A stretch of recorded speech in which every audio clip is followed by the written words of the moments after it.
ठीक, तो इंडेक्सिंग की सबसे पहली चीज की सर जरूरत क्या है ना, what is the need of indexing, सबसे पहला पॉइंट ये। तो इंडेक्सिंग क्यों रिक्वायर्ड है, उसका रीजन ये है कि if searching is directly performed on the database then we need to access more hard disk block. भाई अगर डायरेक्टली डेटाबेस पे सर्चिंग करने जाओगे तो हार्ड डिस्क के ज्यादा ब्लॉक्स एक्सेस करने पड़ेंगे।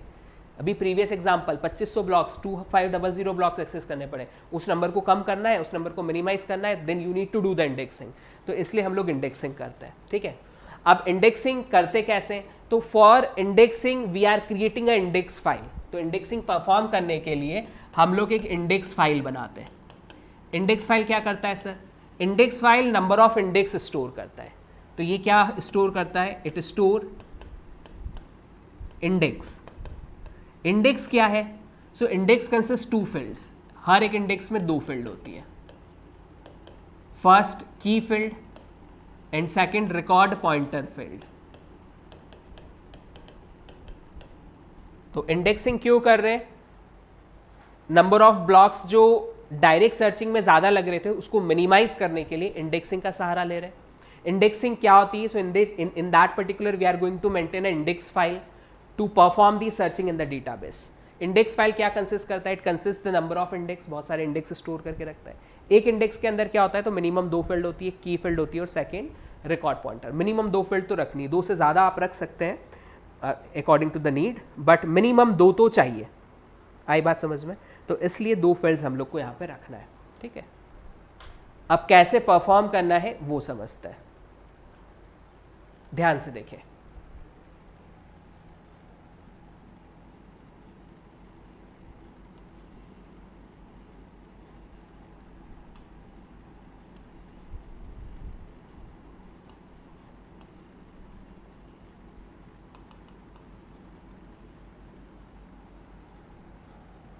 देर आर अ मेनी ब्लॉक्स, बहुत सारे ब्लॉक्स हैं जिनमें आपका स्टोर है डेटा,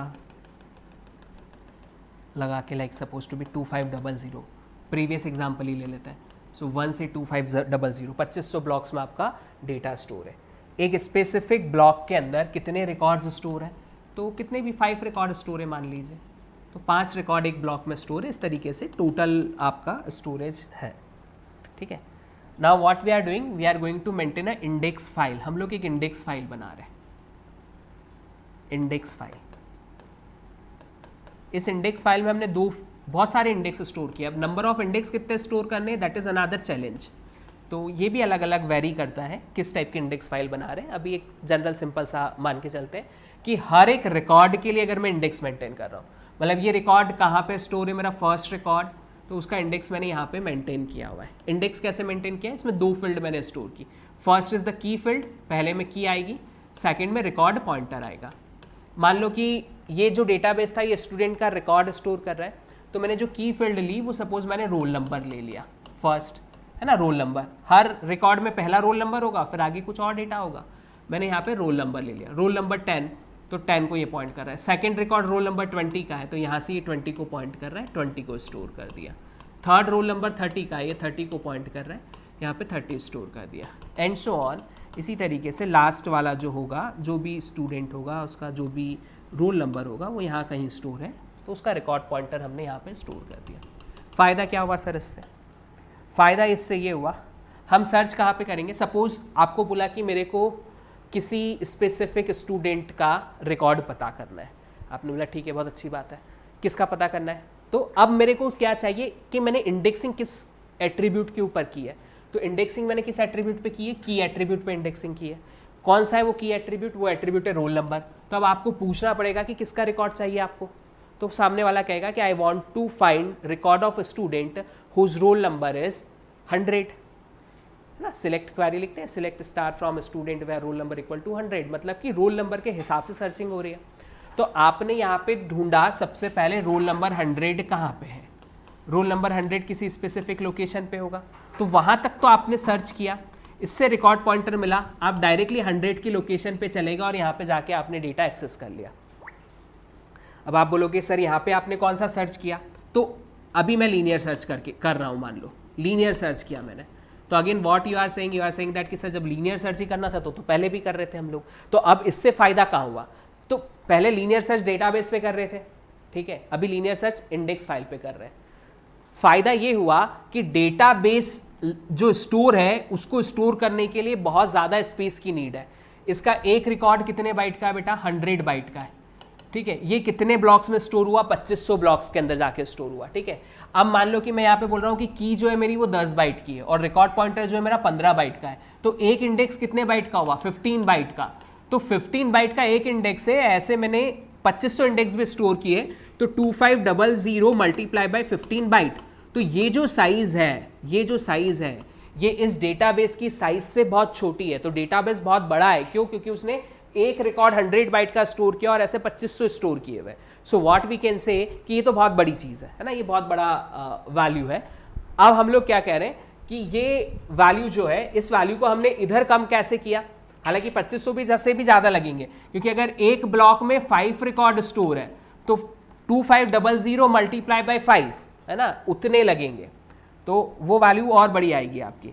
तो यहाँ पे भी अल्टीमेटली व्हाट वी कैन से, हर एक रिकॉर्ड की करस्पॉन्डिंग स्टोरेज जितने भी हैं वहाँ पे, तो 2500 मल्टीप्लाई बाई 5 तो 12500 हो जाएंगे, तो उतने 12500 यहाँ पे स्टोर करने पड़ेंगे आपको भी। लेट्स सी, तो साइज तो छोटी हो गई। अब साइज छोटी हुई तो उससे क्या होगा कि ये जो 100th रिकॉर्ड है, हो सकता है कि इसको स्टोर करने के लिए यहाँ पे सिर्फ और सिर्फ कितने ब्लॉक्स लगे? 5 ब्लॉक्स लगे, और यहाँ पे उन्हीं की प्लेस पे कितने लग रहे थे? सपोज टू बी 25 लग रहे थे। तो जहाँ 25 पे लीनियर सर्च करना पड़ता, अभी मुझे 5 पे लीनियर सर्च करना पड़ेगा। तो यहाँ एक स्पेसिफिक रिकॉर्ड को ढूंढने में जितने ब्लॉक लगे वो प्लस एक extra block, so number of blocks required to find a record in the record pointer in the index file plus एक एक्स्ट्रा, क्योंकि ये वाले ब्लॉक में आपको डेटा ढूंढने के लिए जाना है बस, ठीक है। तो हम लोग क्या कह सकते हैं कि डायरेक्टली डेटाबेस पे सर्चिंग करने से तो बेहतर है इंडेक्स फाइल को हम लोग यूज कर लें और उसके हिसाब से सर्चिंग करें। So it would be good. Now will discuss about the types of index. Index कितने टाइप के होते हैं, ठीक है। तो इंडेक्सिंग हम जो परफॉर्म करते हैं उसमें जो इंडेक्स होते हैं, ऑपरेटिंग सिस्टम बेटा अभी डिस्क्रीट मैथमेटिक्स चल रहा है, जैसे ही डिस्क्रीट मैथ्स कंप्लीट होगा उसके बाद ऑपरेटिंग सिस्टम शुरू हो जाएगा आपका, ठीक है। सो मान के चलिए कि डिस्क्रीट मैथ्स इस मंथ में अगर कंप्लीट 15 जून तक हो जाएगा तो उसके बाद ओएस आपका स्टार्ट हो जाएगा। इंडेक्स बेसिकली 2 टाइप के होते हैं, है ना। टाइप्स ऑफ इंडेक्स की हम लोग बात करें तो इंडेक्स 2 टाइप के होते हैं आपके, एक होता है डेंस इंडेक्स और दूसरा होता है स्पार्स इंडेक्स। अब जो डेंस इंडेक्स है और स्पार्स इंडेक्स है उसमें क्या डिफरेंस है और क्यों हम किस स्पेसिफिक इंडेक्स को डेंस इंडेक्स कहेंगे, किस स्पेसिफिक इंडेक्स को स्पार्स इंडेक्स कहेंगे। सो लेट्स सी हियर, जैसे आपने डेटाबेस है, डेटाबेस कहाँ पे स्टोर है? सेकेंडरी मेमोरी में। सेकेंडरी मेमोरी किसके फॉर्म में डिवाइडेड है? In the form of blocks, blocks के फॉर्म में डिवाइडेड है। एक ब्लॉक में हम लोग क्या कह सकते हैं? Block can consist multiple number of records, तो बहुत सारे रिकॉर्ड्स वहाँ पे स्टोर हो सकते हैं, ठीक है। एक ब्लॉक में हम मल्टीपल रिकॉर्ड्स को क्या कर सकते हैं? स्टोर कर सकते हैं, ठीक। अब हम जो इंडेक्स फाइल बनाते हैं तो हम क्या कहते हैं? इंडेक्स फाइल क्या कंसिस्ट करता है? It consist the number of indices, number of index consist करता है, और हर इंडेक्स की 2 फील्ड होती है, एक होता है की फील्ड और दूसरा होता है उसके करस्पॉन्डिंग पॉइंटर फील्ड, ठीक है। अब हम इस स्पेसिफिक इंडेक्स को डेंस इंडेक्स कब कहेंगे? तो सिंपल ये मान के चलिए कि if you are maintaining index corresponding to every record, ठीक है। So in dense index a record is created for every search key valued in the database. Okay, so simply what we can say, if we are going to create a record pointer, जो record pointer है, if record pointer is created for every record, ठीक है, तो हर record के लिए अगर हम लोग इंडेक्स मेंटेन करके चल रहे हैं, if we are creating index for each record, तो उसको हम लोग डेंस इंडेक्स कहते हैं। मान लो कि आपके पास में नंबर ऑफ रिकॉर्ड्स अगर आपके पास सपोज टू बी 2500 रिकॉर्ड्स थे, तो आप कितने इंडेक्स मेंटेन करके चल रहे हो? 2500 इंडेक्स मेंटेन करके चल रहे हो, तो इसको हम लोग क्या कहेंगे? डेंस इंडेक्स कहेंगे, ठीक। तो सिंपली 1-to-1 करस्पॉन्डेंस हम लोग कह सकते हैं कि हर रिकॉर्ड के लिए डेडिकेटेड इंडेक्स हम लोग मेंटेन कर रहे हैं, इसको डेंस इंडेक्स कहा जाता है, ठीक है, इसको डेंस इंडेक्स कहा जाता है। अब अगर हम लोग बात करें डेंस इंडेक्स के बाद में जो नेक्स्ट इंडेक्स है आपका स्पार्स इंडेक्स। स्पार्स इंडेक्स पे हम जनरली क्या करते हैं कि if the number of index is less than the number of record, ठीक है, नंबर ऑफ इंडेक्स अब आप जो मेंटेन कर रहे हो अगर वो आपके लेस हैं नंबर ऑफ रिकॉर्ड से, नंबर ऑफ रिकॉर्ड से अगर लेस है तो इसको हम लोग कहते हैं कौन सा इंडेक्स, इसे हम लोग कहते हैं स्पार्स इंडेक्स। ठीक है, तो अब सिंपली स्पार्स इंडेक्सिंग में हम लोग जो इंडेक्स क्रिएट करते हैं वो कुछ इस तरीके से क्रिएट करते हैं। लाइक अभी हम लोग क्या कह रहे थे कि what we want, we need to create index corresponding to every record. अब मान लो suppose to be first block है, इसमें 5 रिकॉर्ड्स स्टोर है, ठीक है। सेकंड ब्लॉक है, उसमें भी 5 रिकॉर्ड स्टोर है। ऐसे जितने भी ब्लॉक्स है, हर ब्लॉक में नंबर ऑफ रिकॉर्ड्स जो स्टोर है 5 रिकॉर्ड स्टोर है, या जितने भी। तो डेंस इंडेक्स होता है तो हर एक के करस्पॉन्डिंग हमें इंडेक्स मेंटेन करके चलना पड़ता। तो यहाँ पे इस ब्लॉक में 5 रिकॉर्ड थे तो 5 इंडेक्स मेंटेन करके चलने पड़ते। स्पार्स इंडेक्सिंग में मैंने क्या किया, मैंने एक इंडेक्स फाइल बनाई। अब इसमें जो इंडेक्स हम लोग मेंटेन करके चल रहे हैं, तो हमने क्या किया, एक इंडेक्स मेंटेन किया एक रिकॉर्ड का जो कि फर्स्ट ब्लॉक का फर्स्ट रिकॉर्ड है, इसका इंडेक्स हमने मेंटेन किया। अब जो सेकंड इंडेक्स हम लोग मेंटेन करके चल रहे हैं वो हम मेंटेन करके चल रहे हैं सेकंड ब्लॉक के फर्स्ट रिकॉर्ड का इंडेक्स मेंटेन करके चल रहे हैं। सो हम यहाँ पे क्या कर रहे हैं, what we are doing, we are performing indexing corresponding to a block rather than की corresponding to a record. Corresponding to record करते तो यहाँ पे 5 रिकॉर्ड स्टोर थे तो आपको यहाँ पे 5 इंडेक्स मेंटेन करके चलने पड़ते।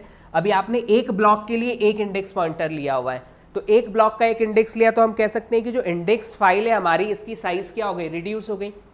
पहले कितनी साइज लगती, अगर सपोज साइज n लगती, तो अभी पहले हम हर एक के लिए कर रहे थे, अभी 5 के लिए एक रिकॉर्ड एक पॉइंटर बना रहे हैं। ठीक है, यहाँ पे 5 रिकॉर्ड्स हमने स्टोर किए और उसके लिए एक पॉइंटर बना रहे हैं। तो हम कह सकते हैं कि 1/5 मतलब जो भी साइज होगा उसका 1/5 साइज हो गया।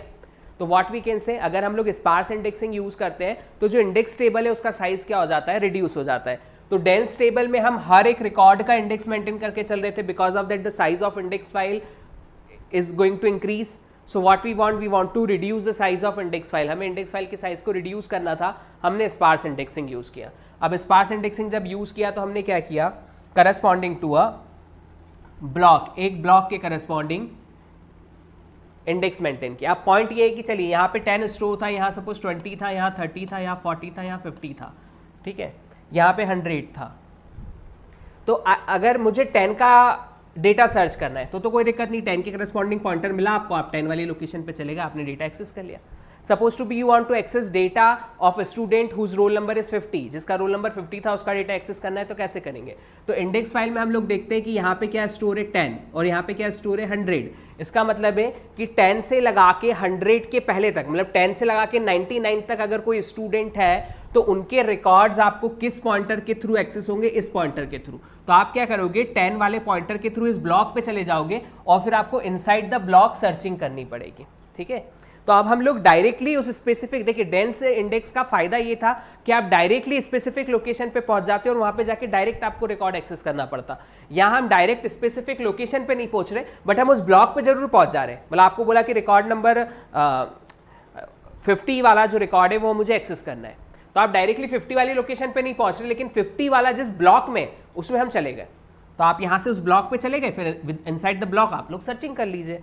तो व्हाट वी कैन से कि डेंस इंडेक्स में टाइम समहाउ कम लगेगा, स्पार्स इंडेक्स में टाइम थोड़ा सा ज्यादा लगेगा क्योंकि इनसाइड द ब्लॉक आपको फिर से सर्चिंग करनी पड़ेगी। बट इसका बेनिफिट ये होगा कि इंडेक्स फाइल जो है उसकी साइज आपकी क्या हो जाएगी, रिड्यूस हो जाएगी। So that would be the benefit. तो इंडेक्स फाइल की साइज रिड्यूस हो जाना ये इसका बेनिफिट है। ठीक है, तो size of index file is going to reduce, that would be the benefit. ठीक, so that would be the advantage. It need less space, less maintenance overhead for insertion and deletion, but it is slower as compared to the dense index for locating the record. तो record को locate करने के लिए slower है, क्यों, क्योंकि block पे गए फिर इनसाइड द ब्लॉक हमें फिर से सर्च करना पड़ेगा। So that is the sparse index, या इसको नॉन डेंस इंडेक्स भी हम लोग कह सकते हैं। अब देखिए टाइप्स ऑफ इंडेक्सिंग। अब टाइप्स ऑफ इंडेक्स और टाइप्स ऑफ इंडेक्सिंग में क्या डिफरेंस है। इंडेक्स के नेचर दो टाइप के, या तो अगर आप हर रिकॉर्ड के करस्पॉन्डिंग इंडेक्स बना रहे हो तो डेंस, अगर आप हर रिकॉर्ड के करस्पॉन्डिंग इंडेक्स नहीं बना रहे हो, अब जो नंबर ऑफ इंडेक्स है वो नंबर ऑफ रिकॉर्ड से कम है, तो वो क्या हो गया, आपका स्पार्स इंडेक्स हो गया। टाइप्स ऑफ इंडेक्सिंग जो है वो डिपेंड करता है कि आप किस एट्रीब्यूट के ऊपर इंडेक्सिंग परफॉर्म कर रहे हो, आप किस एट्रीब्यूट के ऊपर इंडेक्सिंग परफॉर्म कर रहे हो, ये इस पैरामीटर पर डिपेंड करता है। तो सबसे पहला प्राइमरी इंडेक्सिंग। तो सिंपल सा ध्यान रखिए कि आप देखिए जो भी आपका टेबल होता है, जो डेटाबेस होता है, या जो आप रिलेशन बनाते हो, तो उस टेबल में दो टाइप के एट्रीब्यूट्स होते हैं, मतलब एट्रीब्यूट बहुत सारे होते हैं, वो ठीक है।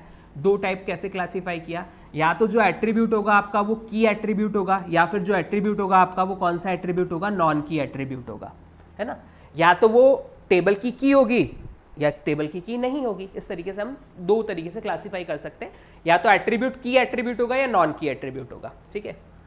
अब जो पॉइंट है यहाँ पे वो क्या है कि अगर आप इंडेक्सिंग परफॉर्म कर रहे हो किस पे, की एट्रीब्यूट के ऊपर, मतलब इस टेबल का जो की है, सपोज रोल नंबर की है, तो if you are performing indexing on the roll number, second parameter is what, जो फाइल है वो कैसी है, ऑर्डर्ड फाइल है। ऑर्डर्ड फाइल मतलब अब यहाँ पे जो रोल नंबर स्टोर है वो ऑर्डर्ड फॉर्मेट में स्टोर है, पहला roll number ascending order like that.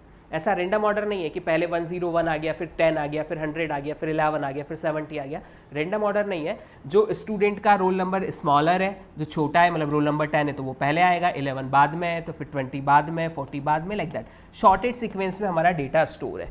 तो हम जो इंडेक्सिंग परफॉर्म करते हैं उस इंडेक्सिंग को हम लोग क्या कहते हैं, प्राइमरी इंडेक्सिंग कहते हैं, ठीक है। तो ये चीज़ आप ध्यान रखेंगे यहाँ पे कि if you are performing indexing on a key field of ordered file, अगर की फील्ड ऑफ ऑर्डर्ड फाइल के ऊपर हम परफॉर्म कर रहे हैं, then such type of indexing is called primary indexing. और प्राइमरी इंडेक्सिंग हमेशा क्या होती है, आपकी स्पार्स होती है। अब आप बोलेंगे सर हमेशा स्पार्स कैसे होती है, देखिए जैसे ये डेटाबेस है ना, जो कि हार्ड डिस्क में स्टोर है नंबर ऑफ ब्लॉक्स के फॉर्म में। मैं अलग अलग ब्लॉक्स यहाँ पे बना देता हूँ, ठीक। एक ब्लॉक में नंबर ऑफ रिकॉर्ड्स हम लोग स्टोर कर सकते हैं, जितने भी स्टोर हो सकते हैं, तो वो हमने यहाँ पे कर दिए सपोज।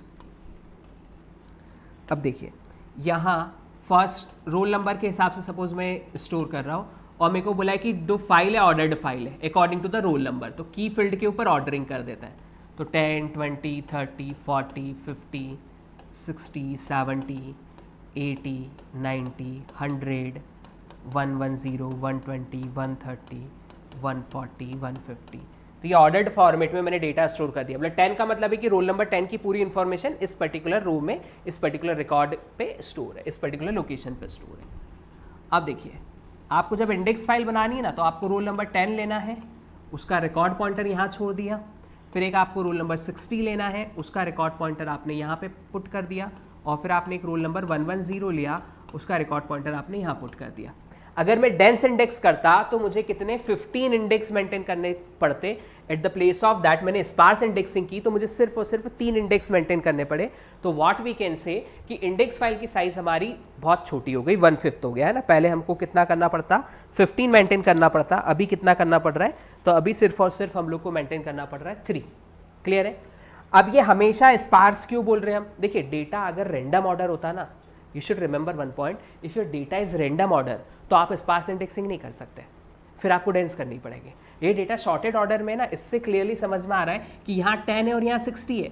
अब आपसे पूछा कि 50 कहाँ है, तो अंडरस्टूड है कि 10 से लगा के 59 तक अगर कोई स्टूडेंट है तो वो इसके थ्रू ही एक्सेस होगा।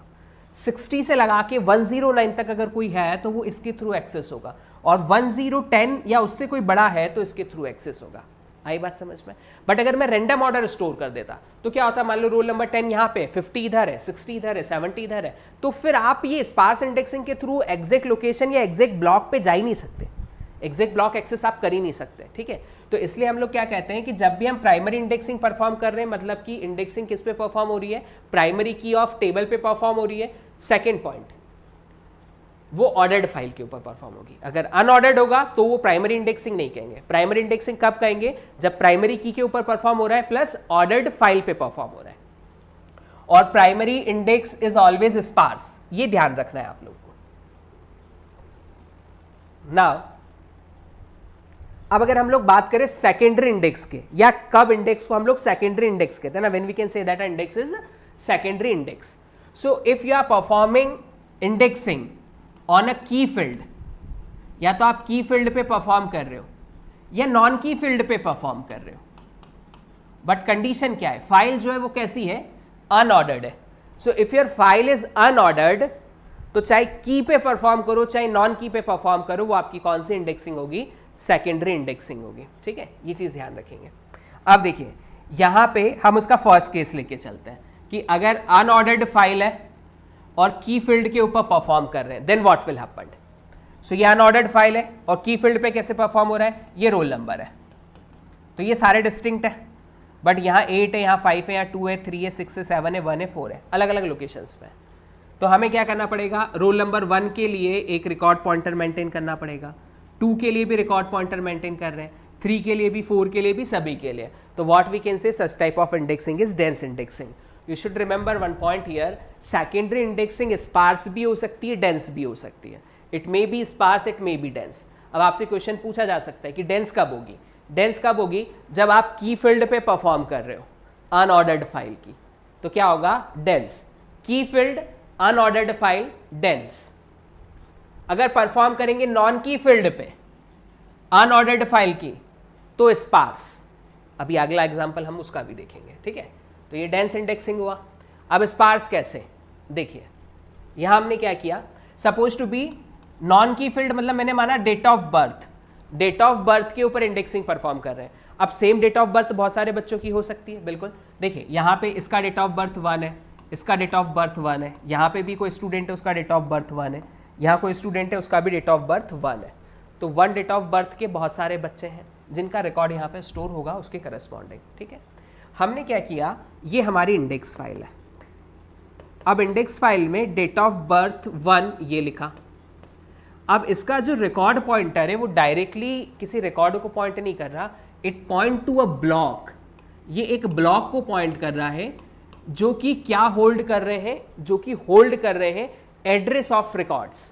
तो ये जो पहला ब्लॉक है इसमें वो सारे पॉइंटर से जो उन बच्चों को पॉइंट करते हैं जिनकी डेट ऑफ बर्थ 1 है। तो आप यहां से यहां जाएंगे, अब यहां पर आपको सारे 1 वाले स्टोर किए हुए हैं। देखिए आप सिंपली आप उन लोकेशंस पे पहुंच जाएंगे जहां पे स्टूडेंट्स की डेट ऑफ बर्थ क्या है, 1 है। आई बात समझ में। तो हमें अल्टीमेटली क्या करना पड़ा, यहाँ पे इस इंडेक्स फाइल में मुझे सिर्फ और सिर्फ कितने इंडेक्स मेंटेन करने पड़े, 4, जबकि मेरे पास नंबर ऑफ रिकॉर्ड्स तो बहुत सारे थे। अब हमने इसको मैनेज कैसे किया, तो रोल नंबर 1 के करस्पॉन्डिंग एक पॉइंटर बनाया that points through the block of pointer, और उस ब्लॉक में मैंने वो सारे एड्रेस रखे जो कि डेट ऑफ बर्थ 1 वाले बच्चों को पॉइंट करते हैं। तो हम सारे उन लोकेशंस पे पहुंच गए एक ही बार में। आई बात समझ में। तो अगर हमारी सर्चिंग कुछ ऐसी है कि हमें उन बच्चों की इंफॉर्मेशन चाहिए जिनकी डेट ऑफ बर्थ 1 है, तो इंडेक्सिंग कुछ इस तरीके से होगी। तो ये इंडेक्सिंग आपकी कौन सी हो गई, स्पार्स इंडेक्सिंग हो गई। तो इंडेक्सिंग अगर सेकेंडरी इंडेक्सिंग है तो वो स्पार्स भी हो सकती है, डेंस भी हो सकती है। अब देखिए यहां एक पॉइंट जो और ध्यान रखें, ये जो पॉइंट लिखा था एंकर रिकॉर्ड, इसका मतलब क्या है, ठीक है। तो देखिए आप क्या कर रहे हो, स्पार्स एंकर रिकॉर्ड जनरली कब होते हैं, जब आप स्पार्स इंडेक्सिंग कर रहे होते हो, ठीक है। अब एंकर रिकॉर्ड बोलते किसको है, तो आप क्या कर रहे हो, आपने एक ब्लॉक में बहुत सारे रिकॉर्ड्स स्टोर है, हम सभी का एड्रेस तो मेंटेन करके चल नहीं रहे, हम किसका एड्रेस मेंटेन करके चल रहे हैं, इसके पहले रिकॉर्ड का। तो ये जो पहला रिकॉर्ड है जिसका इंडेक्स यहाँ पे मेंटेन हो रहा है, इसको हम लोग कहते हैं एंकर रिकॉर्ड। एंकर रिकॉर्ड, तो यहाँ एंकर रिकॉर्ड 10 हो गया। अगले वाले ब्लॉक में सपोज टू भी आपने स्टोर किया था 60 का एड्रेस, तो यहाँ पे एंकर रिकॉर्ड कौन हो जाएगा, 60 हो जाएगा। So for first block anchor record is 10, for second block anchor record is 60। आई बात समझ में बेटा, are you getting my point, is it clear? Okay, let's see. Then other one is clustered index. अब देखिए क्लस्टर्ड इंडेक्स क्या है, अगर आप इंडेक्सिंग परफॉर्म कर रहे हो नॉन की फील्ड पे, मतलब कि जो की नहीं है बट ऑर्डर्ड है, ऑर्डर्ड है, ठीक है, तो उस टाइप की इंडेक्सिंग को हम लोग क्या कहते हैं, उस टाइप की इंडेक्सिंग को हम लोग कहते हैं क्लस्टर्ड इंडेक्सिंग। क्लस्टर्ड इंडेक्स कैसे बनाते हैं, तो 2 तरीके क्लस्टर्ड इंडेक्सिंग परफॉर्म करने के, मैं आपको दोनों तरीके बताता हूं। देखिए इंडेक्सिंग मुझे परफॉर्म करनी थी डेट ऑफ बर्थ वाले पे, ये कुछ ब्लॉक्स हैं जिनमें हमने हमारा डेटा स्टोर कर रखा होगा, ठीक है। Date of birth, date of birth कौन सा फील्ड है, नॉन की फील्ड है, ठीक है। अब ऑर्डर्ड का मतलब क्या है, पहले वो बच्चों के रिकॉर्ड स्टोर है जिनकी डेट ऑफ बर्थ 1 है। अब बहुत सारों की 1 हो सकती है, सपोज यहाँ पे भी 1 है, फिर इधर 1 आ गया। अब 1 वाले जब खत्म हो जाएंगे तो 2 वाले शुरू हो जाएंगे, 2 2 2। सपोज 2 वाले खत्म हो गए तो 3 शुरू हो जाएगा, 3 3 3 वाले खत्म हो गए तो 4 को स्टार्ट कर देंगे, 4 4 4, फिर 5 वाला शुरू हो जाएगा, 5 and so like that. Clear है? तो पहले जिनकी भी डेट ऑफ बर्थ 1 है वो रिकॉर्ड्स स्टोर कर दो, फिर उसके बाद सिक्वेंशली फिर उसके आगे 2 वाले, 3 वाले, 4 वाले। फर्स्ट ब्लॉक भर गया तो सेकंड में, सेकंड भर गया तो थर्ड में, फोर्थ में एंड सो ऑन। अब इंडेक्स फाइल मेंटेन कैसे हो रही है, ध्यान से देखिएगा, है ना। यहाँ पे जो इंडेक्सिंग परफॉर्म कर रहे हो किस टाइप की इंडेक्सिंग परफॉर्म हो रही है वो भी देखिएगा। मैंने यहाँ पे 1 लिया जिसकी डेट ऑफ बर्थ 1 था। अब फर्स्ट रिकॉर्ड कहाँ पे स्टोर है, ये रहा फर्स्ट रिकॉर्ड जिसकी डेट ऑफ बर्थ 1 थी, पॉइंट कर दिया। अब सेकंड मैंने डेट ऑफ बर्थ 2 के लिए लिया और ये जहाँ पे पहला स्टूडेंट जिसकी डेट ऑफ बर्थ 2 है उसको पॉइंट करवा दिया। सर्चिंग कैसे होती है, हमें डेट ऑफ बर्थ 1 वाले बच्चे चाहिए तो ये यहाँ से देखेंगे 1 वाले पे चले गए। अब यहाँ से सिक्वेंशियली एक्सेस करते जाएंगे, कब तक, जब तक कि 1 वाला मिलता जाता है। 2 वाला चाहिए, यहाँ से गए 2 वाले से डायरेक्टली ये कौन सी लोकेशन पे भेजेगा जहाँ पे 2 वाला स्टोर है। अब ये आपका फर्स्ट ब्लॉक है, ये आपका सेकेंड ब्लॉक है, ये आपका थर्ड ब्लॉक है, ये आपका फोर्थ ब्लॉक है, लाइक दैट। अब 3 वाला तो 3 वाला यहाँ पे पॉइंट कर देगा, 4 तो 4 वाला फर्स्ट रिकॉर्ड यहाँ है तो यहाँ पॉइंट कर देगा, 5 तो 5 वाला यहाँ पॉइंट कर देगा, लाइक दिस। आई बात समझ में? तो इसको हम लोग क्या कहते हैं, क्लस्टर्ड इंडेक्स कहते हैं। सिमिलर टाइप का डेटा आपने स्टोर किया, फिर and so on and so on and so on, ये एक तरीका हुआ, ठीक है। इसी का दूसरा फॉर्मेट क्या है,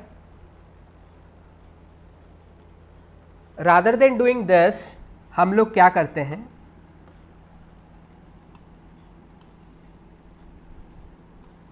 हम ब्लॉक्स डिसाइड कर लेते हैं। हम ब्लॉक्स डिसाइड कर लेते हैं। ब्लॉक्स कैसे डिसाइड करते हैं, जिनकी डेट ऑफ बर्थ 1 है वो फर्स्ट ब्लॉक में स्टोर होंगे। अब हो सकता है कि 3 ही बच्चे थे जिनकी डेट ऑफ बर्थ 1 थी, तो आप सिर्फ 3 ही स्टोर करोगे, बाकी जो लोकेशंस हैं उनको एम्प्टी रहने देंगे। डेट ऑफ बर्थ 2 के लिए नया ब्लॉक लेंगे, डेट ऑफ बर्थ 2 के लिए नया ब्लॉक लिया, यहाँ स्टोर नहीं करना है, यहाँ से 1 वाले स्टोर होंगे, 2 के लिए नया ब्लॉक लिया। अब इट माइट बी पॉसिबल कि 2 के बच्चे बहुत ज़्यादा थे, जिनकी डेट ऑफ बर्थ 2 थी, वो बहुत सारे स्टूडेंट्स थे। In that condition what to do, तो हम लोग क्या करते हैं, इस ब्लॉक से एक लिंक लिस्ट क्रिएट करते हैं और एक नया ब्लॉक क्रिएट कर लेते हैं और रिमेनिंग डेट ऑफ बर्थ 2 वाले बच्चे वहाँ पे स्टोर करते जाते हैं। मान लो ये भर गया तो इससे फिर एक और पॉइंटर के थ्रू एक नए ब्लॉक की मेमोरी असाइन कर देंगे और वहाँ पे डेट ऑफ बर्थ 2 के बच्चे स्टोर करते जाएंगे। आई बात समझ में? तो ये अगला वाला आपका किसके लिए होगा, 3 के लिए होगा, like this. Now here we need to maintain address of 1 that point to this, address 2 that point to this, address 3 so that point to this, like that.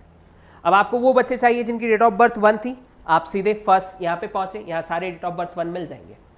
2 थे, आप सेकेंड ब्लॉक के फर्स्ट पॉइंटर पे पहुंचे, उसका सारे access करोगे। अगर मान लो कि और भी ब्लॉक्स थे तो यहाँ एक पॉइंटर आपके पास अवेलेबल होगा जो आपको नए ब्लॉक पे ले जाएगा, वहाँ भी सारे 2 के। अगर इसके बाद भी थे तो एक और ब्लॉक है जो आगे and so on link list के थ्रू हम लोग क्या कर सकते हैं, एड ऑन करते जा सकते हैं, ठीक है।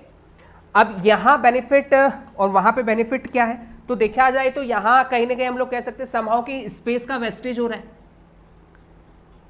प्रीवियस वाला भी क्लस्टरिंग ही था, वहां पे हम क्या कर सकते थे, 2 को कंटिन्यूअसली स्टोर कर सकते थे। यहाँ पे हमने डेडिकेटेड कर दिए ब्लॉक वाइज, तो यहाँ हमें एंकर रिकॉर्ड मिल जाते हैं। ये रिकॉर्ड कौन सा हो गया, हमारा एंकर रिकॉर्ड हो गया। प्रीवियस केस में एंकर रिकॉर्ड नहीं था, इसलिए यहाँ पे लिखा हुआ है कि एंकर रिकॉर्ड में be possible. So if you are doing clustering like this तो एंकर रिकॉर्ड है। अगर इस तरीके से क्लस्टरिंग नहीं की, प्रीवियस एग्जाम्पल की तरीके से क्लस्टरिंग की, तो एंकर रिकॉर्ड नहीं है वहां पे, बट दोनों ही क्लस्टरिंग के एग्जाम्पल है। आई बात समझ में? तो आपको 3 चीजें मेनली ध्यान रखनी है। देखिए अल्टीमेटली फोकस क्या करो, आपके पास जो भी फाइल है, ठीक है, तो फाइल क्या हो सकती है बेटा, या तो फाइल ऑर्डर्ड होगी या फाइल अनऑर्डर्ड होगी। ऑर्डर्ड मतलब कि कोई शॉर्टेड सीक्वेंस किसी फिक्स फॉर्मेट में अरेंज किया है, अनऑर्डर्ड मतलब रेंडमली डेटा स्टोर कर दिया। अब ऑर्डर्ड के केस में डेटा क्या हो सकता है, या तो आपकी जो इंडेक्सिंग है या तो आप उसको की फील्ड पे परफॉर्म करोगे या नॉन की पे परफॉर्म करोगे। ठीक है। अनऑर्डर्ड में भी या तो आप की पे परफॉर्म करोगे या आप नॉन की पे परफॉर्म करोगे। अब ध्यान से समझिएगा, अगर हम परफॉर्म कर रहे हैं ऑर्डर्ड फाइल और की पे, तो इसको हम लोग कहते हैं प्राइमरी इंडेक्सिंग।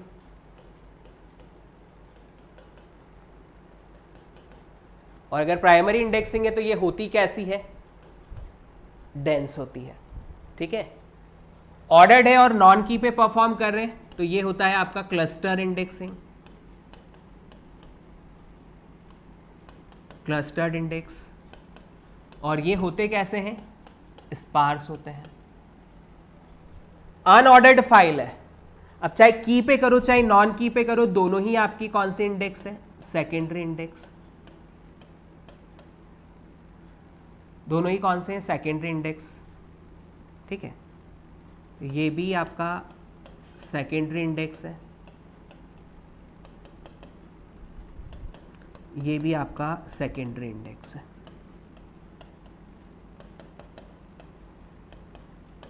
लेकिन अगर अनऑर्डर्ड फाइल है और की पे परफॉर्म हो रहा है, अनऑर्डर्ड फाइल है और की पे परफॉर्म हो रहा है, सेकेंडरी इंडेक्स तो है बट डेंस है, और नॉन की पे परफॉर्म हो रहा है तो स्पार्स है। तो ये इन शॉर्ट आप याद रख सकते हैं।